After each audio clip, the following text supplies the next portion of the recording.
Sommes-nous tous fondamentalement égoïstes? La réponse à cette question est plutôt complexe. Alors aujourd'hui, je vais vous aider à découvrir le débat philosophique autour de l'égoïsme. Mon nom est Maëve Orion et sur ma chaîne MLH Orion, on parle de philosophie, psychologie et littérature. La position pré-théorique propose que nous sommes motivés par des besoins qui vont au-delà de notre égoïsme. Et pour confirmer cette position, on pourrait certifier que l'on agit souvent contre nos désirs. Il nous arrive parfois de sacrifier des choses pour les autres. On agit parfois contre nos intérêts en se conformant à un système moral, et cela même lorsqu'il ne nous convient pas sur le moment. Il paraît donc faux de dire que les humains sont fondamentalement égoïstes, en toutes circonstances, alors qu'ils font souvent des efforts considérables pour autrui. Dans mon livre, lorsque Sergueï décide d'aider Aline, on pourrait penser aisément qu'il le fait par altruisme. Et c'est une perception commune. Parfois, nous nous retenons de faire une chose qui pourrait nous faire du bien, pour le bien d'autrui. Et cela va de se retenir de manger le dernier biscuit pour le donner à quelqu'un d'autre, comme à retenir nos pulsions si l'autre n'est pas consentant. Mais il y a différentes formes d'égoïsme et différentes perceptions sur l'égoïsme que je vais vous présenter dans cette vidéo. Il y a par exemple la position de l'égoïsme fort, qui lui est directement motivé par notre intérêt personnel. Dans ce cas, chaque action sont faites pour atteindre un but. Même lorsque ces actions vont paraître désintéressées, elles seront finalement dans le but d'atteindre un objectif. Quelqu'un peut offrir un cadeau, un geste apparemment naïf, mais dans l'intention de gagner notre confiance, notre réciprocité. Et la plupart agissent pour le bien d'autrui simplement par crainte des représailles ou des punitions qu'ils subiraient s'ils se laissaient aller à leur pulsion. Certains donnent à la charité uniquement pour pouvoir se vanter d'avoir fait une donation. Ils veulent bien se faire voir. Mais Ran, l'un des personnages de mon livre, est dans ce cas de figure. Dans une telle perception, toutes nos actions sont guidées par l'espoir d'obtenir une récompense future à nos actions. Nous sommes donc seulement bons parce qu'il est dans notre intérêt de l'être. C'est une thèse assez ambitieuse et penser que tous les humains sont ainsi me semble un peu exagéré. Mais il me semble bien qu'une grande majorité se trouve dans cette catégorie. D'ailleurs, ceux qui tiennent la position de l'égoïsme fort ont quasiment tous un point en commun. Ils sont persuadés que l'être humain est un être qui a évolué dans le seul but d'assurer sa survie et sa reproduction. Pour eux, même le simple fait d'être présentable ou gentil avec une personne du sexe opposé est guidé inconsciemment ou consciemment dans le désir de se reproduire. Et je vais revenir sur tout ça un peu plus tard dans la vidéo. Et ceux qui tiennent la position de l'égoïsme fort pensent que même les personnes fondamentalement bienveillantes et gentilles sont ainsi uniquement parce qu'être autrement leur ferait ressentir trop de culpabilité. Et donc finalement, elles sont égoïstes. Un philosophe, physicien et économiste, Bernard Mandeville, pensait que l'égoïsme était inévitable et même recommandé. Je vais vous donner une de ses citations qui se trouve dans l'un de ses travaux, La fable des abeilles. Le plus humble des hommes doit bien confesser que la récompense de ses actions vertueuses, la satisfaction que cela lui donne, est un plaisir qu'il obtient pour lui-même. Selon cette position, même ceux qui pensent agir avec altruisme sont donc fondamentalement égoïstes, car ils vont faire cela pour satisfaire un besoin émotionnel. Et c'est donc, si l'on regarde profondément, toujours guidé par un intérêt personnel. Dans mon livre, Sergueï recueille-t-il Aline parce qu'il est sincèrement bon, ou parce qu'il a besoin de se prouver qu'il l'est? S'il l'accueille parce que la laisser souffrir lui procurerait trop de culpabilité, on peut soutenir que son désir de l'aider satisfait finalement un intérêt personnel, qui est d'éviter cette culpabilité. Cette position est de plus en plus répandue au point que la plupart pensent qu'il s'agit uniquement de bon sens. Cependant, cette idée est aussi mal accueillie, car beaucoup qui s'imaginaient altruistes ou pouvoir être entourés de personnes qui le sont, commencent à se méfier de tout le monde autour d'eux. Les réactions à cette idée sont soit une rébellion totale, ou une évidence pour certains qui pensent que le monde entier fonctionne ainsi. Il y a rarement un équilibre entre les deux. Et c'est pour cela qu'on va s'intéresser à l'anti-égoïsme, ou l'autre côté de la pièce.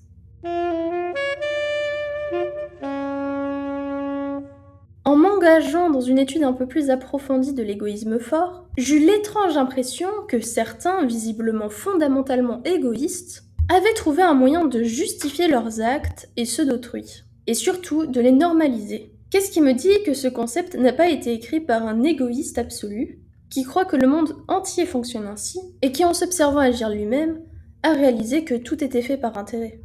Face à cette position radicale, j'ai donc décidé de m'intéresser à une position plus modérée, ce qu'on peut appeler l'égoïsme psychologique faible. Selon celle-ci, nous sommes souvent motivés par notre intérêt personnel, mais pas entièrement. Certains gestes altruistes seraient authentiques, et cela même s'ils génèrent par la suite un bien-être secondaire. Le fait qu'une bonne action nous procure du bonheur ne veut pas dire que ce bonheur était l'objectif principal. Donner anonymement peut être un geste véritablement tourné vers l'autre. Et l'être humain disposerait donc de la volonté à faire le bien, à vouloir le bien d'autrui, même lorsque cela ne lui rapporte pas directement un bénéfice. Une réponse à mon intuition fut donnée il y a 300 ans par Joseph Butler, qui dans ses sermons avait anticipé certaines des théories que Mandeville développa ensuite. Pour donner une illustration métaphorique, imaginons que l'on analyse la faim du point de vue de Mandeville.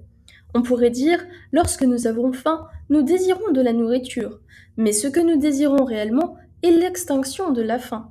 Et donc nous ne mangeons pas pour la nourriture elle-même, mais pour être rassasiés. Cette hypothèse pourrait paraître évidente, mais elle me semble incomplète. Si la nourriture nous rassasie et supprime la faim, c'est parce que la faim est elle-même un désir fondamental de nourriture. Pour Butler, Mandeville place la charrue avant les bœufs. Certes, la satisfaction de nos actions non égoïstes réside en nous ou dans nos passions. Et on pourrait les qualifier d'égoïstes. Mais parfois, nous agissons dans le désir d'agir non égoïstement. Je rappelle que ce qui déclenche un désir, c'est un état qui cause frustration ou douleur lorsqu'il n'est pas satisfait, et joie ou contentement lorsqu'il est. L'égoïsme de Mandeville peut donc sembler trivial après réflexion. Que faudrait-il pour qu'une action ne soit pas égoïste ? Selon lui, nous sommes tous motivés par nos passions, et nous agissons donc tous égoïstement. Mais si nous pouvons le formuler ainsi, c'est seulement parce que ces passions définissent le spectre de nos émotions, de toutes nos motivations, qui guident nos actes sous le joug d'un seul maître, l'égoïsme. Mandeville donne donc une définition extrêmement large à l'égoïsme, et je vais revenir sur ce point juste après. Alors que pour Butler, notre désir de faire le bien n'est pas égoïste. Et cela même si c'est un désir. Puisque ce qui nous satisfait d'aider l'autre, c'est la satisfaction même de l'autre. Notre action était donc dirigée vers l'autre et non pas vers nous-mêmes. Sauf si en réalité nous sommes fondamentalement égoïstes et que nos gestes les plus généreux ne sont jamais gratuits. Dans cette hypothèse, chaque sourire, chaque cadeau, chaque preuve d'affection ne serait qu'un investissement social dont nous attendons le dividende.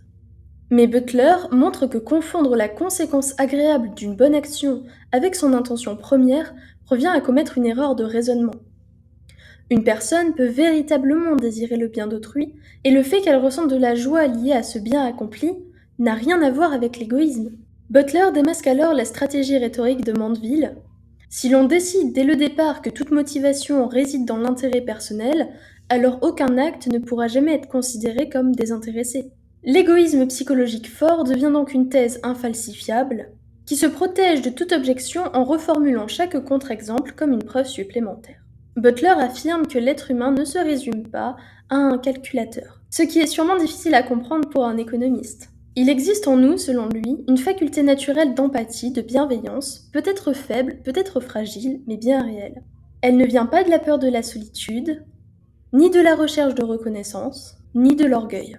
Elle vient du fait que la souffrance d'un autre est douloureuse pour nous. Non parce que sa douleur menace notre plaisir, mais parce que l'autre nous importe. L'enjeu est donc de ne pas réduire l'humain à ses automatismes les plus primitifs. Derrière la logique avare que propose Mandeville, Butler ne voit pas dans notre envie de souhaiter bonheur à autrui un calcul, mais une co-appartenance. Par exemple, si je travaillais longuement pour être riche, parce que je désire être riche, et que j'imaginais qu'il était bon pour moi d'être riche, ce serait une action égoïste guidée par un désir égoïste. Car l'objet de mon désir est une situation que j'imagine bénéfique pour moi. Si quelqu'un agit par intérêt personnel, son action est égoïste. Mais si je voulais qu'une personne aille bien et que j'éprouverais de la satisfaction en la voyant heureuse, pour Butler, cela ne serait pas de l'égoïsme.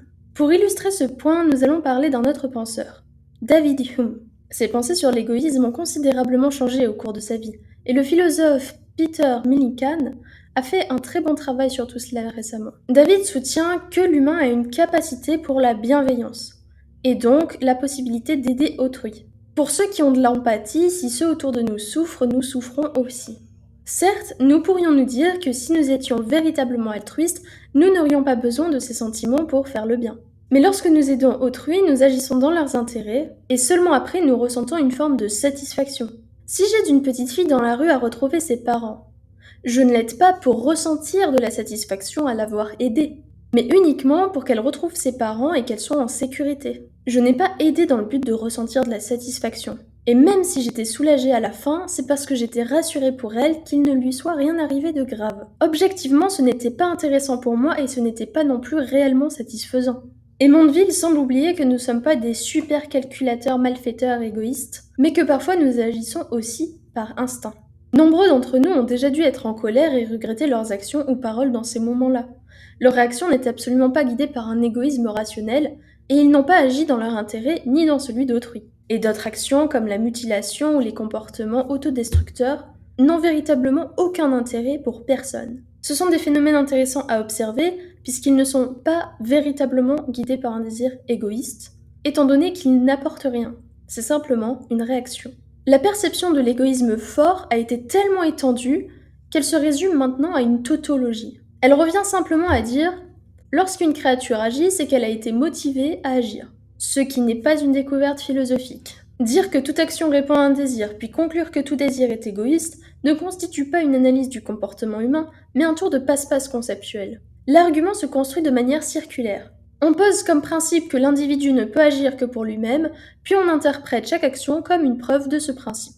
L'égoïsme cesse donc de désigner quelque chose de particulier et devient simplement synonyme d'agir. D'ailleurs, pour Aristote, une personne qui se force à faire le bien, mais qui ne ressent aucun plaisir à faire le bien, est justement plus égoïste qu'une personne qui va ressentir du bonheur en faisant le bien.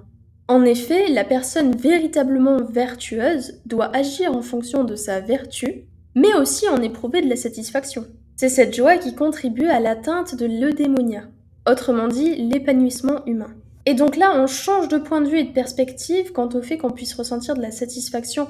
Ce qui est admirable dans la personne qui sacrifie sa vie pour aider les autres, ce n'est pas simplement qu'elle ait agi correctement malgré ses inclinations, mais qu'elle ait été si profondément disposée à se soucier de l'autre. Certaines personnes ont un don inné pour l'empathie et la bienveillance. Et c'est injuste de dire que lorsqu'ils agissent, c'est dans leur propre intérêt. Pensez-vous que leur joie d'avoir fait le bien est une représentation de l'égoïsme, alors même qu'ils n'avaient pas agi dans le but de ressentir cette joie? Si l'on réfléchit un peu ainsi, on peut se dire que le monde est constitué de plusieurs types d'individus, des qui sont réellement altruistes, et d'autres fondamentalement égoïstes. Mais aucune de ces deux perceptions n'est applicable à l'échelle humaine tout entière. Et pour terminer la vidéo, j'aimerais ajouter un discours que tiennent certains prêtres orthodoxes. Ils expliquent que justement, c'est en aidant l'autre qu'on se libère de l'anxiété et de la dépression. Que l'on soit croyant ou non, leurs astuces peuvent s'appliquer à tous. Aujourd'hui, on entend souvent dire qu'il faut d'abord nous aimer nous-mêmes pour pouvoir aimer correctement les autres. Mais l'une des sources principales de la dépression, c'est justement cet enfermement intérieur. Nous passons nos journées à ruminer, à réfléchir sur nous-mêmes, à nos problèmes, et nous restons prisonniers de nos pensées. Voici quelques conseils que donnent ces prêtres. Premièrement, faire de l'exercice au moins 30 minutes par jour, et de manière intensive. Ensuite, ranger ou réparer quelque chose, le but étant d'accomplir une petite tâche simple dont on peut voir les résultats dans la journée ou voire même dans l'heure qui suit. Et ensuite, se tourner vers les autres. Aider un voisin, un ami ou un membre de la famille, ou prendre de leurs nouvelles sincèrement. En somme, sortir de soi. Agir non pas dans notre intérêt, mais dans l'intérêt d'autrui. Pour avoir essayé, je peux vous assurer que cela apaise. Peut-être que cela ne résout pas la source profonde du mal, mais les effets sont infiniment plus sains que bien des échappatoires. Alors je dépose ça ici si ça peut aider quelqu'un. Et si aider autrui nous rend heureux, tant mieux. Faisons-le sans chercher à théoriser ce bonheur. Ce sera tout pour cette vidéo, j'espère qu'elle vous aura plu. On se retrouve dans une prochaine vidéo, je vais essayer d'augmenter un petit peu le rythme, de poster un peu plus régulièrement. Si vous êtes déjà abonné, merci de tout mon cœur. Si ce n'est pas encore le cas, vous pouvez vous abonner. Et si jamais vous souhaitez soutenir mon travail, vous pouvez me faire un don sur Ko-fi ou aller lire mon livre. Il est disponible sur Amazon mais aussi sur Wattpad gratuitement. Alors n'hésitez pas, tous les liens sont dans la description. Si vous souhaitez me contacter, vous pouvez également le faire par mon site ou directement sur Insta. On se retrouve dans une prochaine vidéo, ciao!